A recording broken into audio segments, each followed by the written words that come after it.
Ra'iisul Wasaaraha Xukuumadda Federaalka ee Soomaaliya Mudane Xasan Cali Khayre oo ku sugan magaalada Washington DC ee dalka Mareykanka ayaa waxa uu kulan gaar ah halkaasi kula qaatay kaaliyaha xogayaha arrimaha dibadda Mareykanka ee qaaraddan Afrika.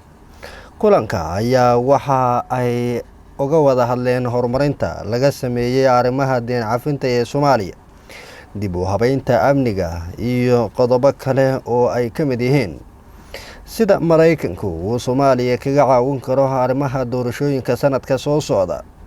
Sida uu sheegay kaaliyaha xogayaha arrimaha dibadda ee dalka Mareykanka ee qaaraddan Afrika. Sidoo kale waxa ay labada dhinac ka wada hadleen muhiimadda ay leedahay horumarinta federaaleynta iyo diyaarinta doorashooyinka sanadka soo socda. Wasaaraha Xukuumadda Federaalka ee Soomaaliya ayaa inta uu ku sugan yahay magaalada Washington DC ee dalka Mareykanka waxa uu sidoo kale kulamo gaar ah la qaadan doonaa mas'uuliyiinta qaybta ka shirka sanadlaha ah ee Bangiga Adduunka iyo Hay'adda Lacagta Adduunka ee loo soo gaabiyo IMF.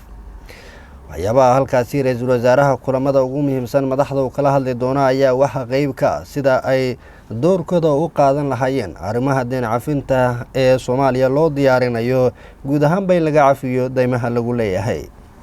Maxamed Cabduqaadir Zilfa, Galmudug TV.